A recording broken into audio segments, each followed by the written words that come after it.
उनसे दक्षिणा मांगी है कि मुझे POK चाहिए, पाक अधिकृत कश्मीर हमें चाहिए, यही हमारी दीक्षा है। अब जब भी बात होगी केवल आतंकवाद पर बात होगी, POK पर बात होगी और किसी दूसरे मुद्दे पर पाकिस्तान के साथ बात नहीं होगी। पाक ऑक्युपाइड कश्मीर के लोग वो हमारे अपने हैं, हमारे परिवार का हिस्सा। आतंकी अड्डे तबाह होने से बौखलाकर पाकिस्तान ने हमारे नागरिकों और सैनिकों पर हमले की कोशिश की, लेकिन उसमें भी पाकिस्तान की पोल ही खुल गई। नमस्कार, मैं अंजलि विश्वास, स्वागत है आप सभी का हमारे चैनल में। रामभद्राचार्य जी ने बहुत बड़ा बयान दे दिया है और कहा है कि गुरु दक्षिणा में उन्हें पाकिस्तान अधिकृत कश्मीर यानी POK चाहिए। वहीं दूसरी तरफ प्रधानमंत्री नरेंद्र मोदी ने भी एक बार फिर ऑपरेशन सिंदूर का जिक्र किया तो रक्षा मंत्री राजनाथ सिंह ने भी हुंकार भरी और कहा कि POK एक दिन हमारा होकर ही रहेगा। तो क्या है पूरा माजरा, किस तरीके से की जा रही बयानबाजी, आइए विस्तार से जान लेते हैं। मध्य प्रदेश के चित्रकूट में स्थित तुलसी पीठ आश्रम में जगत गुरु रामभद्राचार्य ने भारतीय थल सेना प्रमुख उपेंद्र द्विवेदी को राम मंत्र की दीक्षा दी, जिसके बदले गुरु दक्षिणा के तौर पर रामभद्राचार्य ने उनसे दक्षिण में POK की मांग की है। जी हाँ, बिल्कुल सही सुना आपने। रामभद्राचार्य जी ने पत्रकारों से बातचीत की और बताया कि सेना प्रमुख जनरल द्विवेदी को मेरे पास राम मंत्र की दीक्षा लेने के लिए आए थे। मैंने उन्हें उसी राम मंत्र की दीक्षा दी जो माँ सीता ने भगवान हनुमान को दी थी, जिसके बाद उन्होंने लंका पर विजय प्राप्त किया था। इसके बदले मैंने उनसे दक्षिणा मांगी है कि मुझे POK चाहिए। उन्होंने कहा कि पाकिस्तान अधिकृत कश्मीर हमें चाहिए तो चाहिए, यही हमारी दक्षिणा है। क्या कुछ और कह रहे हैं रामभद्राचार्य जी, सुनिए। उन्होंने मुझसे वह राम मंत्र की दीक्षा ली जो दीक्षा लेकर सीता जी से जो मंत्र लेकर हनुमान जी ने लंका पर विजय प्राप्त की थी, वही दीक्षा मैंने दी और मैंने उनसे दक्षिणा मांगी है कि मुझे POK चाहिए, पाक अधिकृत कश्मीर हमें चाहिए, यही हमारी दीक्षा है। तो जैसा कि आपने सुना, आपको बता दें कि उन्होंने ये भी कहा कि सेना प्रमुख के आने से उन्हें बेहद खुशी हुई है। उनका आदर सम्मान करना मेरे लिए गौरव की बात है। साथ उन्होंने कहा कि पाकिस्तान यदि भविष्य में कोई आतंकी हमले को अंजाम देता या साजिश करता है तो वह मुंह की खाएगा। आपको बता दें कि रामभद्राचार्य ने कहा कि भारतीय सेना शस्त्रों से दुश्मनों से ऐसे ही पूरी ताकत से लड़ती रहेगी। हम यहाँ शास्त्र की सहायता से दुश्मनों से लड़ेंगे। थल सेना प्रमुख उपेंद्र द्विवेदी अपनी पत्नी के साथ चित्रकूट स्थित रामभद्राचार्य के आश्रम गए थे। यहाँ उन्होंने तुलसी पीठ के कांच मंदिर रामभद्राचार्य से मुलाकात की। रामभद्राचार्य से दीक्षा लेने के बाद नेत्र चिकित्सालय का दौरा भी उन्होंने किया। और दूसरी तरफ अब आपको बता दें कि प्रधानमंत्री ये कहते नजर आए कि अब पाकिस्तान को समझ आ गया कि भारत क्या कर सकता है, कितनी तेजी से और कितना सटीक कर सकता है। तो आपको बता दें कि खराब मौसम के कारण प्रधानमंत्री नरेंद्र मोदी को अपना सिक्किम दौरा रद्द करना पड़ा। इस वजह से PM मोदी सिक्किम के राजत्व की 50वीं वर्षगांठ के समारोह के लिए गैंगटॉक नहीं जा पाए। इसके बजाय उन्होंने बागडोगरा से वीडियो कॉन्फ्रेंसिंग के जरिए सिक्किम के लोगों को संबोधित किया।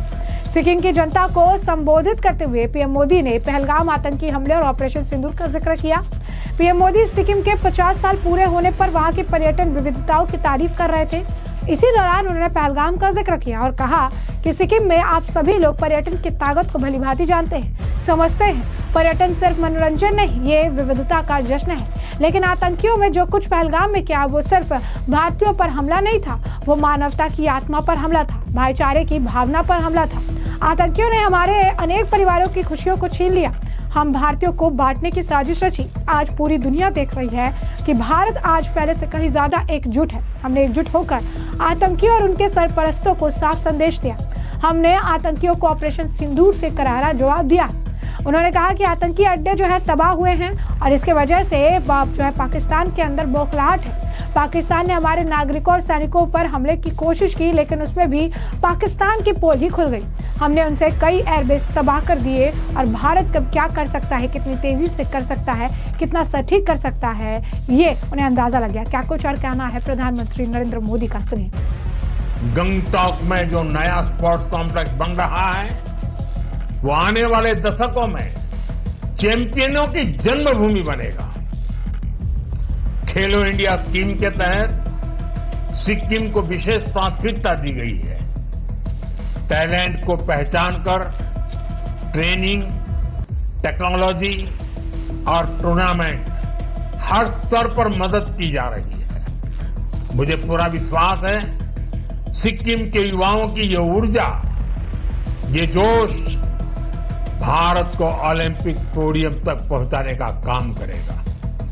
साथियों, सिक्किम के आप सभी लोग पर्यटन की पावर को भली भांति जानते हैं, समझते हैं।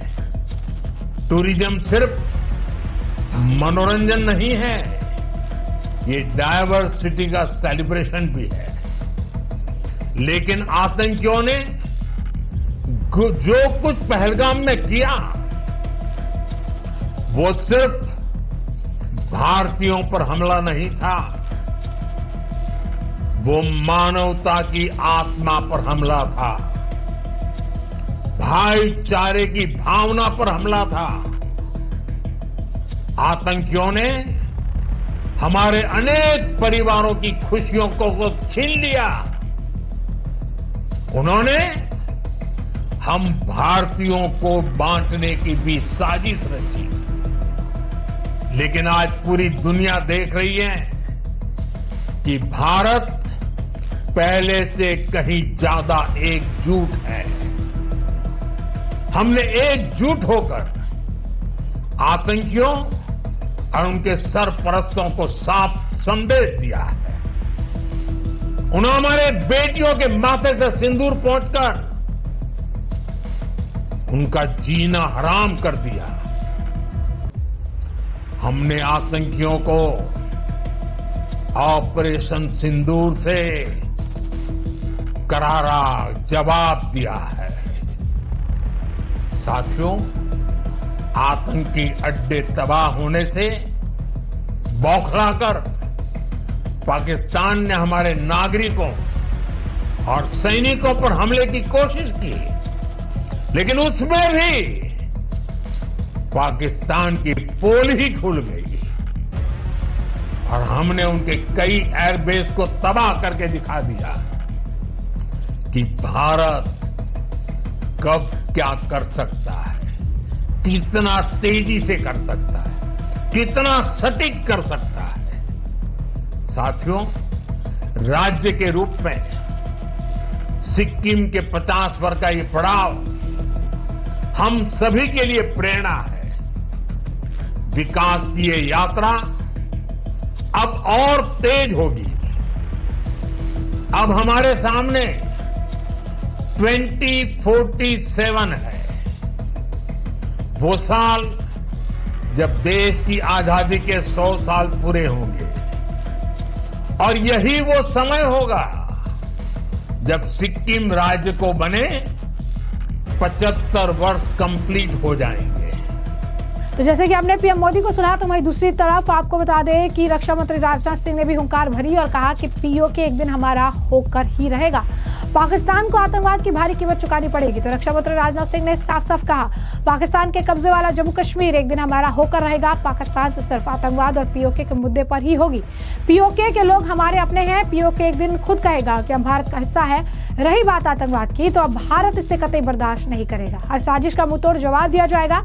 राजनाथ सिंह भारतीय उद्योग परिषद के वार्षिक व्यापार शिखर सम्मेलन में बोल रहे थे। उन्होंने कहा, पूरी दुनिया में अनिश्चितता का माहौल है, हर जगह संघर्ष चल रहा है। इसका मुख्य कारण भरोसे की कमी है। उन्होंने भी कहा कि ऑपरेशन सिंदूर में पूरे देश के लोगों ने मेक इन इंडिया अभियान की सफलता को देखा, समझा और महसूस किया। क्या कुछ और कहना है उनका, सुनिए। साथियों, ऑपरेशन सिंदूर में पूरे देश की जनता ने मेक इन इंडिया अभियान की सफलता को देखा, समझा और उसे महसूस किया है। आज यह साबित हो चुका है कि मेक इन इंडिया भारत की सिक्योरिटी और प्रॉस्पेरिटी दोनों के लिए बेहद जरूरी है। साथियों, भारत की नेशनल सिक्योरिटी में मेक इन इंडिया एक इसेंशियल कंपोनेंट है। यदि हमारे पास यह क्षमता नहीं होती तो भारत की सेनाएं पाकिस्तान के निचले हिस्से से लेकर पीओके तक पाकिस्तान के निचले हिस्से से लेकर पीओके तक आतंकवाद के खिलाफ इतनी प्रभावी कार्रवाई नहीं कर पाती। साथियों, आतंकवाद का कारोबार चलाना कास्ट इफेक्टिव नहीं है, बल्कि उसकी एक भारी कीमत अदा करनी पड़ सकती है। इसका अंदाजा आज पाकिस्तान को हो चुका है। फिर से मैं दोहराना चाहूंगा, तो आतंकवाद का कारोबार चलाना कास्ट इफेक्टिव नहीं है, बल्कि उसकी एक भारी कीमत अदा करनी पड़ सकती है। इसका अनुमान आज पाकिस्तान को हो चुका है। हमने आतंकवाद के खिलाफ भारत की स्ट्रेटजी और रिस्पॉन्स दोनों को रीडिजाइन और रीडिफाइन किया है। हमने पाकिस्तान के साथ अपने एंगेजमेंट और स्कोप ऑफ डायलॉग को रिकैलिब्रेट किया है। अब जब भी बात होगी, केवल आतंकवाद पर बात होगी, पीओके पर बात होगी और किसी दूसरे मुद्दे पर पाकिस्तान के साथ बात नहीं होगी।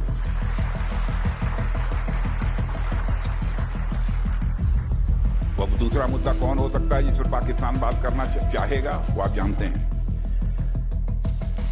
साथियों, मैं मानता हूं कि आज पाक ऑक्युपाइड कश्मीर के लोग हमारे अपने हैं। आप मानते हैं ना? पाक ऑक्युपाइड कश्मीर के लोग वो हमारे अपने हैं, हमारे परिवार का हिस्सा है। हम प्रधानमंत्री के श्री नरेंद्र मोदी जी के एक भारत श्रेष्ठ भारत के संकल्प के लिए पूरी तरह से प्रतिबद्ध हैं और हमें यह पूर्ण विश्वास है कि हमारे वो भाई जो आज हमसे भौगोलिक और राजनीतिक रूप से अलग हैं, वो भी अपने स्वाभिमान, आत्मा की आवाज और स्वेच्छा से भारत की मुख्य धारा में कभी न कभी जरूर वापस लौटेंगे।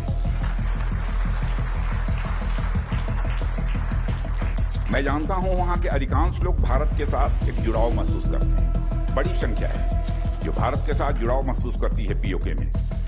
कुछ गिने चुने हैं जिन्हें भटकाया गया है, गुमराह किया गया है। पीओके में रहने वाले हमारे इन भाइयों की स्थिति कुछ ऐसी ही है जैसे वीर योद्धा महाराणा प्रताप के छोटे भाई शक्ति सिंह की थी।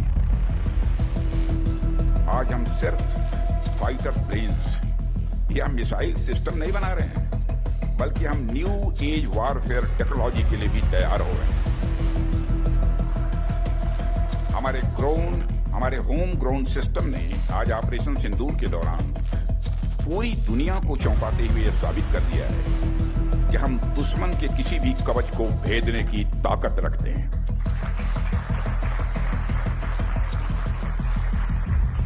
साथियों, आपने देखा कि किस तरह हमने पहले आतंकी ठिकानों को और उसके बाद दुश्मन के सैन्य अड्डों, एयर बेसिस को तबाह किया। एक बार हमारे फोर्स के जो यहां पर चीफ और दूसरे बैठे हैं उनका किया जाना चाहिए।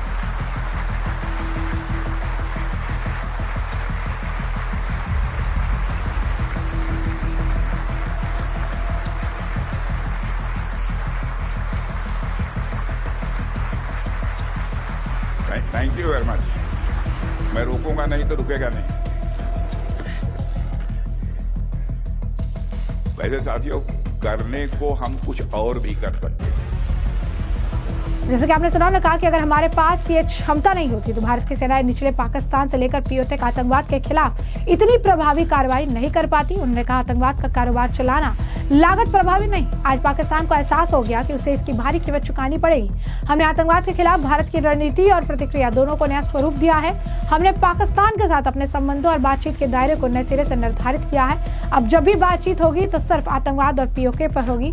मेरा मानना है कि पाकिस्तान के कब्जे वाला कश्मीर के लोग हमारे अपने हैं, हमारे परिवार का हिस्सा है और हम एक भारत श्रेष्ठ भारत के संकल्प के प्रति प्रतिबद्ध हैं। और ऐसे में हमने आपको जो पूरा मामला है ये बड़े विस्तार से बताया है कि पूरा मामला क्या है। आपने तमाम बयान भी सुने हैं। आपने राजनाथ सिंह का बयान सुना, रामभद्राचार्य जी का बयान सुना और प्रधानमंत्री नरेंद्र मोदी का भी बयान सुना है। और अब इस पूरे मामले में आपकी भी जो राय हो कमेंट सेक्शन में कमेंट करके जरूर से जरूर साझा करिएगा।